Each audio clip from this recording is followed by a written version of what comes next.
Here I introduce my self-built metal detector. This video is about my ideas and no building instruction. If you want to pick up something of this video, do it, but on your own risk.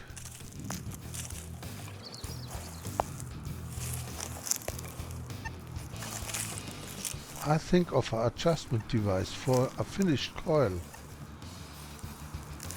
A shielding which has no restriction of the surging depth.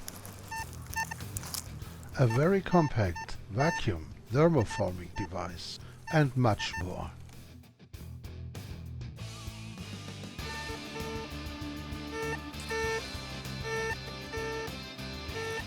At first we start winding the coils. A 0.28mm enameled wire I wrap around the coil device. The front end of the wire has a marking.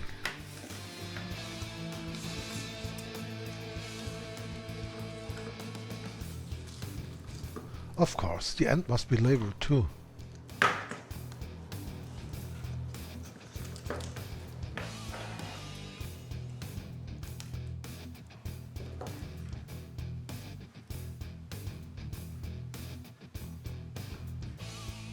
Here I want to show the effects of compression and deforming of the coil.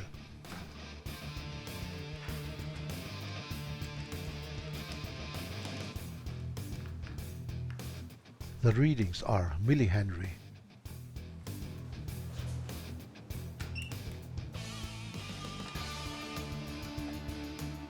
The shape of the coil also influences the inductance. This is not a disadvantage. In this way the coil could be fine-tuned. With the low inductance the corner of this D could be more rounded and the inductance increases. Conversely, of course, the sharpening of the corners reduces the value. I use for the reinforcement of the coil epoxy resin. Cyan glue is very hard and brittle. If bending the coil is necessary, the windings may break. This already happened to me. 3 layers of epoxy are made. This is for the insulation of the shield. Here I tried a shielding made of graphite. Aluminum-based shieldings always had a rise to the inductance.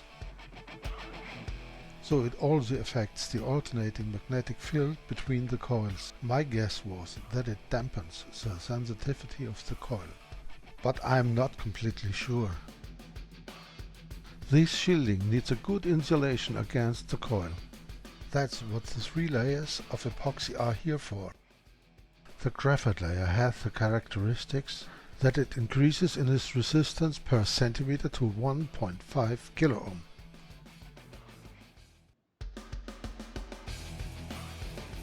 To limit the resistance, I wrap in steep angle transverse 2 very thin wires. They must be firmly pressed onto the graphite layer. Therefore I wrap a tape tightly around it. For a winding in steep angle, its width is best 8mm.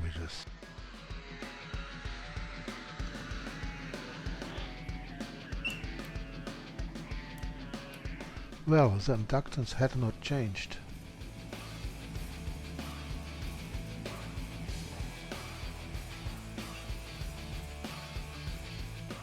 And there is no connection between the coil and the shield. 0 ohms, 0 megaohms. What a sunset outside my window.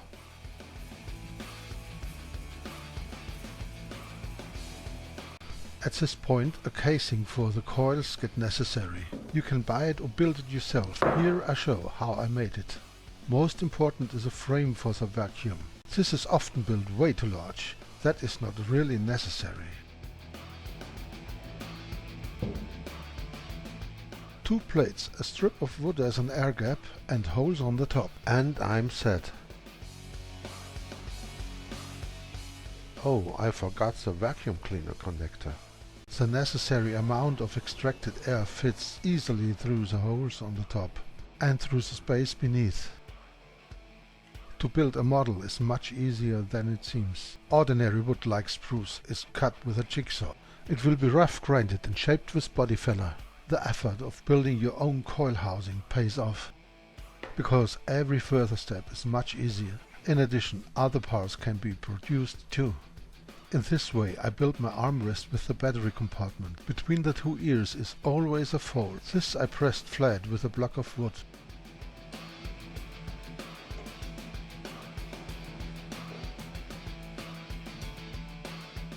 The thermoforming material ABS is pretty good. A plate of 2 mm thickness is glued to the wooden frame.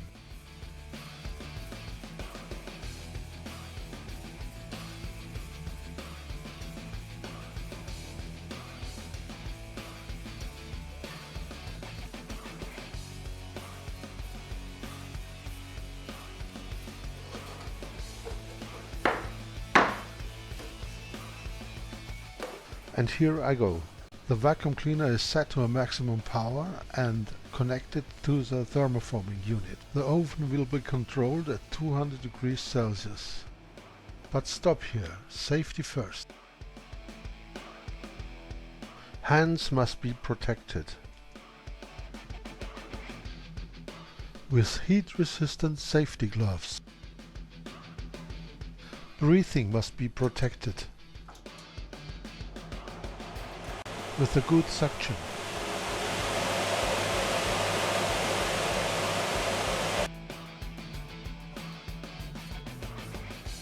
The ABS sheet is placed in and observed.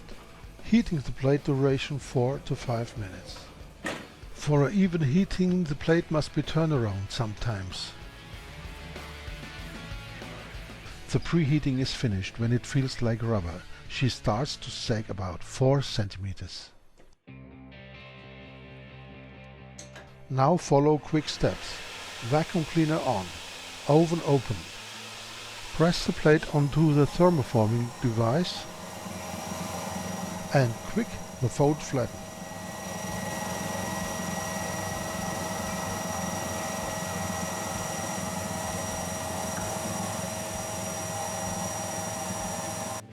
And now the same steps on the next object, the armrest.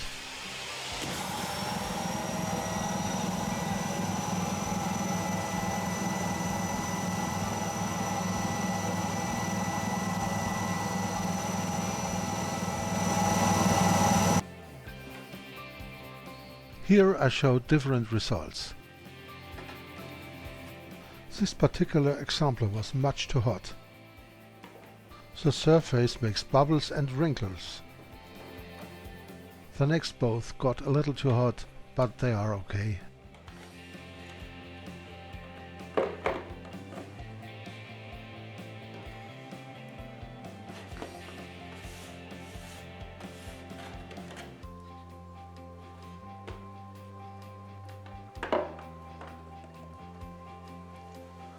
From experience I know how unenjoying the interruption of a connection cable is. If the connection is glued in, you can throw away the whole coil. So I made a small junction box here. A piece of foam prevents from wobbling. And the lid has to be glued. The two coils TX and RX are fixed with epoxy glue and have an almost perfect so-called nulling. My adjusting device consists a slight bend of the straight piece of the RX coil. A plastic screw with a plastic nut does this. To this point a small box is built around. Here you see the shifting of the RX signal, the lower blue one.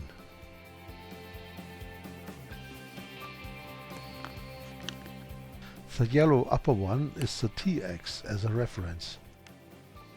The best nulling point is slightly overcoupled, but later further details.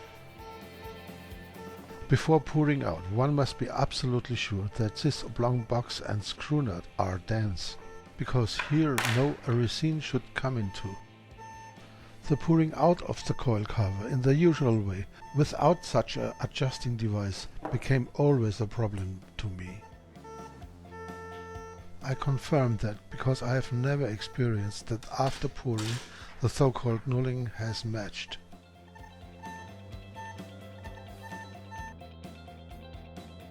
Slow curing epoxy resin. The last step to the coil is pouring out the casing.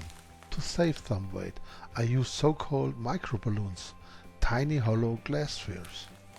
There must be mixed so many microballoons into the resin until a thick mass is made.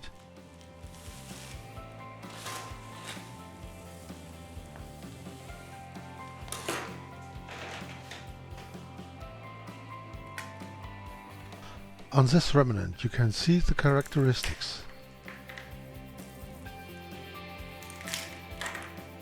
Hard, inelastic, lightweight. That's what I wanted. Here is shown once again the so-called nulling. The shifting through the null phase is visible.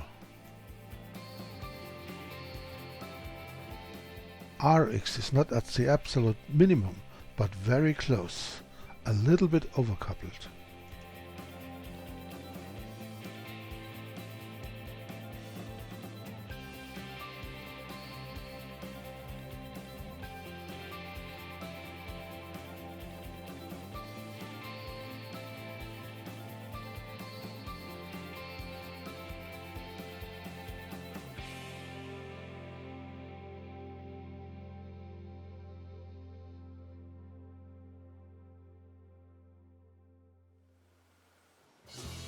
The adjusting screw gets sealed.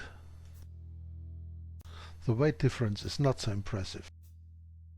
It seems it's only 50 grams. But on the old one I milled out 120 grams. So adds up the difference to 170 grams.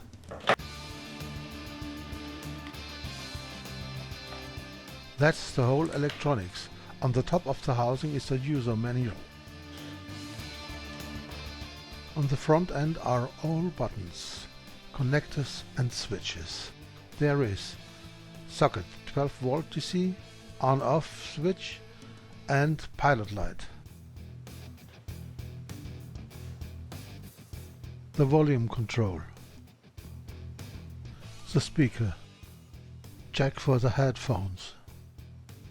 A switch audio to LED signal. Controller for ground balance.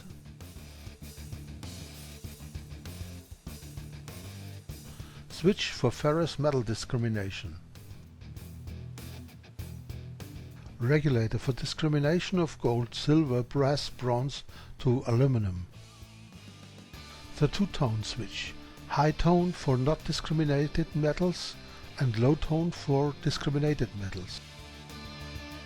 Regulator for sensitivity, usually turned to the limit to the interference. The front end.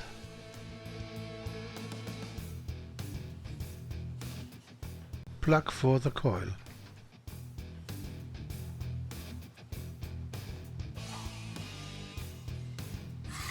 A look inside.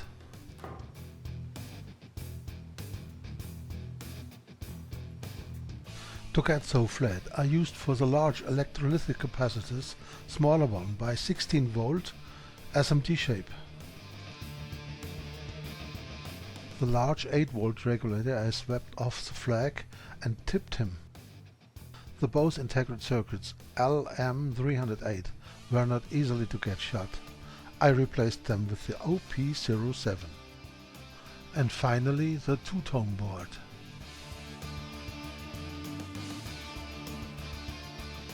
My self-made PCB.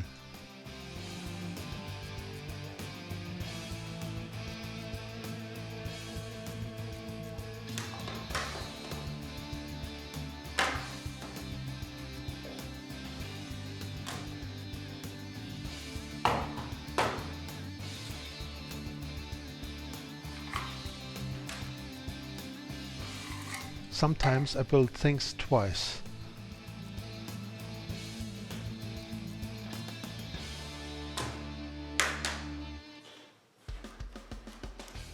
For troubleshooting, this makes things a lot easier.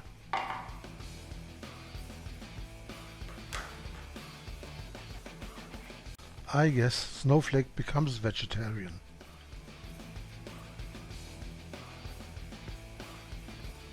What she feeds is called here cat's mint.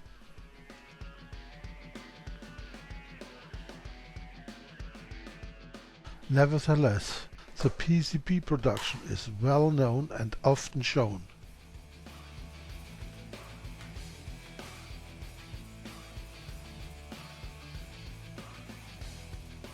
The PCB for the TGSL is one-sided.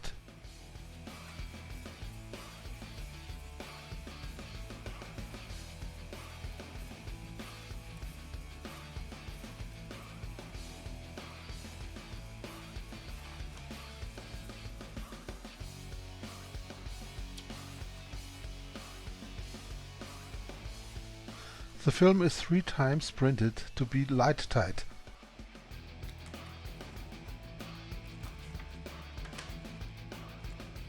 To fit the front and back, the film must be shaped into a pocket.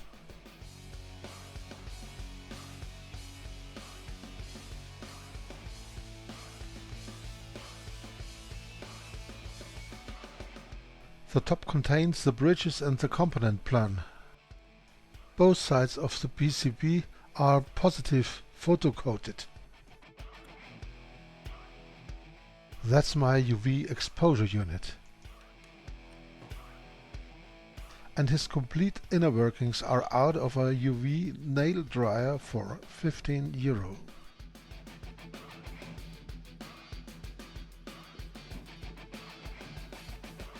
The black case and the 8 cm distance between the lamps and the film produces less scattering and sharper contours. Developing, cleaning, etching. Therefore are these small plastic bowls.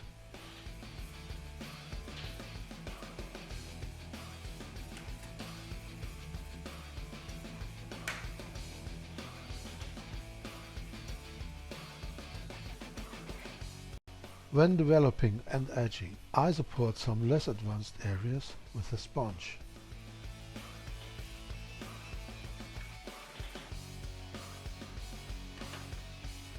So far PCB production, so good safety. If with acid is worked, eyes, hands and respiration must be protected. Quick access to water is important. Make sure water is ready for emergency.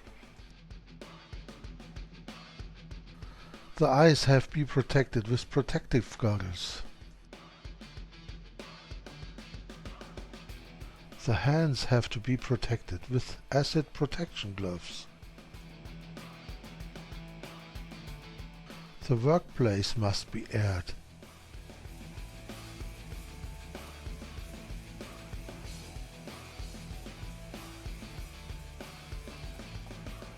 Adjusting the TGSL is known.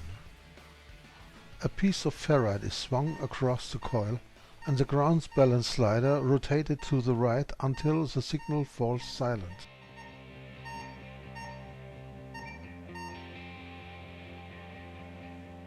Iron is recognized. Then push the switch to the ferrite discrimination. Iron signals silence. Swing an empty tablet packing above the coil and turn the discrimination slider to the right until it gets quiet. The two-tone switch allows discriminated metals and not discriminated metals to hear in 2 tones. Last named but not shown is the sensitivity controller, the very right one. He will be turned so far to the left that the interferences start to disturb. And here I'm testing 2 coils. The one shielded with aluminum foil, the other is graphite plated. At first the aluminum shielded. A paperclip 15 centimeters.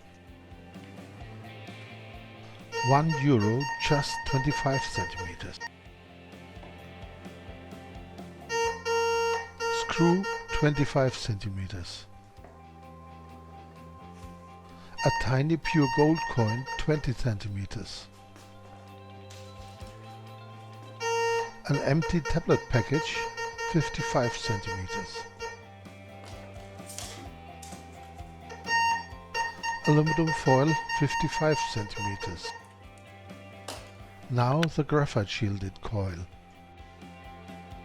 Paperclip 15 cm. €1 over 35 cm. Screw 25 cm.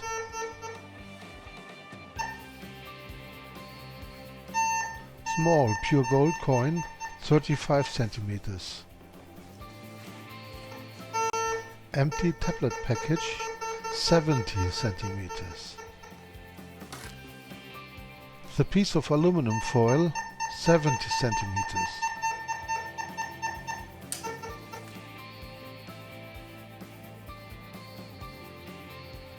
Now we are at the end. I hope you enjoyed it.